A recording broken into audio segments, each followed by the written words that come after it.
students, welcome to Abhigyan Academy.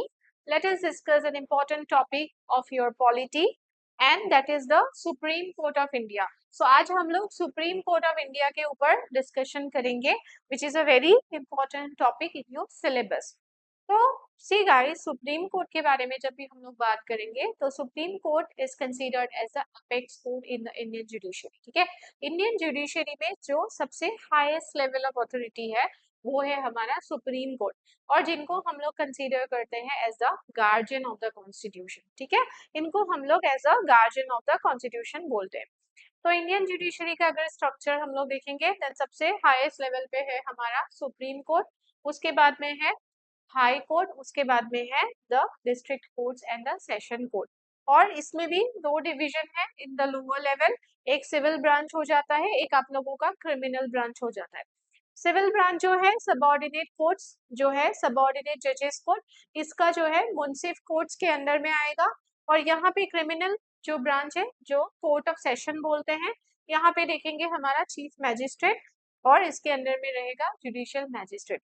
तो ये हमारा क्रिमिनल ब्रांच हो जाता है, ये सिविल ब्रांच हो जाता है. मुंसिफ कोर्ट जो है वो सिविल ब्रांच है और जुडिशियल मैजिस्ट्रेट जो है क्रिमिनल ब्रांच से देखते हैं. ठीक है, तो यहाँ पे अगर हम लोग बात करते हैं कि क्वालिफिकेशंस क्या क्या है सुप्रीम कोर्ट के जजेस के एंड सुप्रीम कोर्ट का क्या क्या जुरिसडिक्शन है.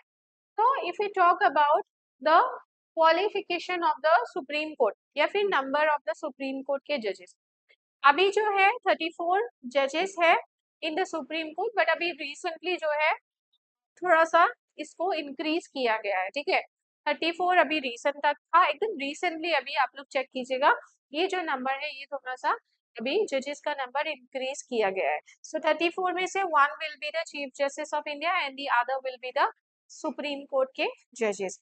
अब इनके क्वालिफिकेशंस अगर हम लोग देखते हैं तो फिर he must be a citizen of India और she must be a citizen of India. He और शी मस्ट बी अ जज of the high court for 5 years. 5 years तक उनको हाई कोर्ट के जज होने पड़ेंगे. Advocate of a high court for 10 years. अगर एडवोकेट है कोई हाई कोर्ट का देन फॉर 10 years एडवोकेट होना पड़ेगा. A distinguished jurist in the opinion of the president. President के सामने that person has to be a distinguished jurist also. So these are the qualifications given in the constitution to become a judge of the Supreme Court. So पहला क्या है, to become a Supreme Court judge he must be a citizen of India. Citizen होना पड़ेगा, foreigner आके हमारे India में जज नहीं बन सकता है. जज of the high court for 5 years, advocate of the high court for 10 years, और इसके बाद a distinguished jurist in the eyes of the president. President के लिए डिस्टिंग्विश्ड जूरिस्ट जो है होना पड़ेगा. ठीक है, अब यहाँ पे कोई मिनिमम एज नहीं है. ठीक है, अगर हम लोग जजेस के एज के बारे में बात करेंगे तो मिनिमम एज नहीं है, जिसके वजह से इनको हम लोग बोल सकते हैं कि ये रिटायरमेंट का मिनिमम एज नहीं है. मैक्स टू मैक्स जो है एज सुप्रीम कोर्ट के जजेस का 65 हो सकता है. ठीक है, 65 years एज तक वो लोग सुप्रीम कोर्ट के जजेस हो सकते हैं. अभी हम लोग थोड़ा सा अपॉइंटमेंट का जो प्रोसेस है जुडिशरी में, सुप्रीम कोर्ट के जजेस का appointment and the appointment of the CJI, इसको लेके मतलब गवर्नमेंट और जुडिशरी के बीच में बहुत सारा कंट्रोवर्सी हो गया था. ठीक है, तो ये जो अपॉइंटमेंट का प्रोसीजर है इसको हम लोग 3 जजेस केस के थ्रू देखेंगे, क्योंकि इसमें गवर्नमेंट एंड जुडिशरी के बीच में बहुत सारा टसल हो गया था. ठीक है, तो यहाँ पे उस टाइम पे एक कन्वेंशन ये चलता था कि प्रेसिडेंट अपॉइंट्स द जजेस of the supreme court after consulting the जजेस. ठीक है, प्रेसिडेंट अपॉइंट्स द जजेस of the supreme court after consulting the chief justice of India. And chief justice of India कैसे अपॉइंट होता है, जो भी सीनियर मोस्ट जजेस होते हैं सुप्रीम कोर्ट में. ठीक है, जो भी सीनियर मोस्ट जजेस होंगे, जज होंगे according to the seniority, not according to the age, उनको जो है अपॉइंट किया जाएगा एज द सीजेआई. ठीक है, अब ये जो कंसल्टेशन वाला प्रोसेस है, ठीक है, ये जो प्रेसिडेंट का जुडिशरी को कंसल्ट करना during the appointment of the जजेस, इस कंसल्टेशन को लेके बहुत सारा कंट्रोवर्सी हो गया था, बहुत अलग अलग इंटरप्रिटेशंस निकल के आए. नाउ इन द फर्स्ट जजेस केस 1982 में सुप्रीम कोर्ट ने बोला कि consultation implies mayor exchange of views not concurrence. Executive maintained primacy in appointment. यहाँ पे बोला गया 1982 में कि ये जो कंसल्टेशन का सीन है, that president has to consult the judiciary members, मतलब द जजेस, for the appointment. This consultation is just it means the exchange of the views. ऐसा नहीं है कि वो जो एडवाइस लेंगे it is binding on the president, या फिर इट इज जस्ट फॉर्मेलिटी के हम लोग जो है कॉन्करेंस या मतलब हम लोग कंसल्ट कर रहे हैं। यही स्टैंड इन्होंने चेंज कर दिया इन द सेकेंड जजेस केस 1993। सेकेंड जजेस केस में सुप्रीम कोर्ट ने बोला कि कंसल्टेशन का मतलब कॉन्करेंस ही है। Advice of the CJI becomes binding on the president. President अगर सुप्रीम कोर्ट के जजेस को या अदर जजेस को अपॉइंट कर रहे हैं जिसमें सीजेआई का जो है व्यूज ले रहे हैं, तो वो जो व्यूज है मतलब वो जो कंसल्टेशन है this is like a concurrence, मतलब the advice of the CJI is binding on the president. ठीक है, ये बोला गया। And CJI must consult, advice देने से पहले chief justice has to consult further to senior most जजेस, ऐसा बोला गया। नाउ क्या होता है इसमें इसमें एक इशू हो जाता है कि सीजेआई जो है और बाकी टू सीनियर मोस्ट जजेस, बाकी और दो सीनियर मोस्ट जजेस के साथ में कंसल्ट करके वो एडवाइस प्रेसिडेंट के ऊपर दिया जाएगा। बट यहाँ पे फिर इन्होंने क्या बोला कि ये जो कंसल्टेशन है ये बाइंडिंग है। ठीक है, इसमें से फिर इशू हो गया। थर्ड जजेस केस आया 1998 में। अब यहाँ पे ये जो सिस्टम है ना, जो आपका दो सीनियर मोस्ट कलीग्स के साथ कंसल्ट, ये और ज्यादा एक्सपांड हो गया, ब्रॉड हो गया। Expansion to the collegium system, यहाँ पे जो इनको इनका ग्रुप्स में कंसल्टेशन का बात चल रहा था, दिस एक्सपांडेड। तो यहाँ पे expansion to the collegium system मतलब ग्रुप ऑफ जजेस विल बी देयर जिनके साथ में सीजीआई जो है वो कंसल्ट करेगा, उसके बाद वो नाम जो है वो एडवाइस करेंगे। सो यहाँ पे बोला गया CJI must consult a collegium of 4 senior most जजेस। If two gives adverse opinion the recommendation falls. यहाँ पे बोला गया सीजेआई जो है कितने जजेस के साथ में कंसल्ट करेंगे, 4 जजेस के साथ में कंसल्ट करेंगे। और वो जो 4 जजेस होंगे इसमें से अगर दो जजेस ने ऑपोजिट ओपिनियन दिया है तो वो जो एडवाइस है वो रुक जाएगा, दिस विल स्टॉप। ठीक है, ये बाइंडिंग नहीं होगा फिर। तो इस तरीके का जो है जजमेंट हमारा थर्ड केस पे आया।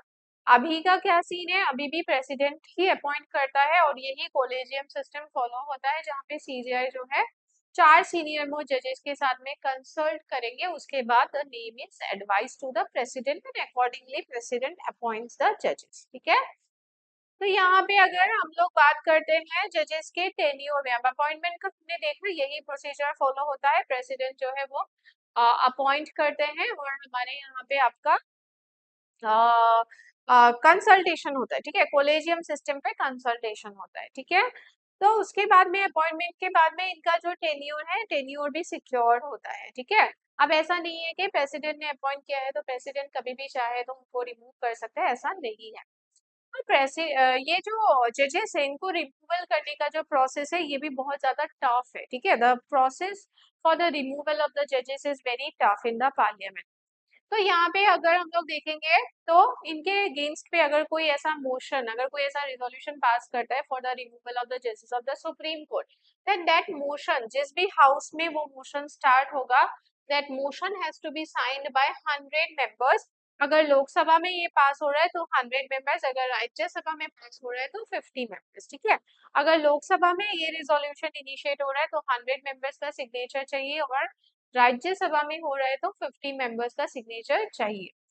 आफ्टर दैट वो जो रेजोल्यूशन है वो जाएगा चेयरमैन के पास में, मतलब प्रिसाइडिंग ऑफिसर के पास में। लोकसभा का है तो स्पीकर के पास जाएगा और राज्यसभा का है तो चेयरमैन के पास जाएगा।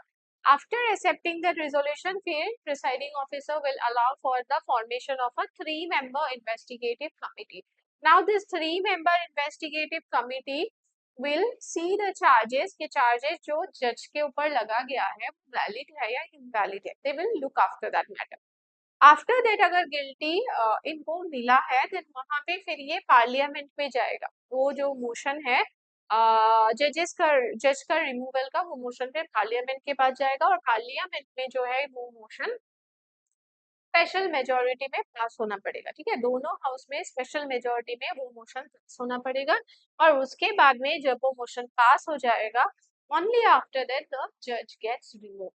And it is to be noted that till now no judge of the Supreme Court has been removed. ठीक है, ऐसा नहीं, आज तक ऐसा रिमूवल का जो प्रोसेस है, आज तक ऐसा कभी भी सुप्रीम कोर्ट के जज को रिमूव नहीं किया गया, ठीक है।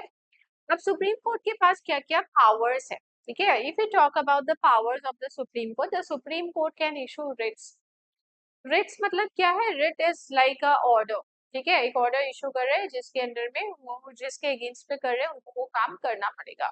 Under article 32 the supreme court is allowed to issue 5 types of Ritz.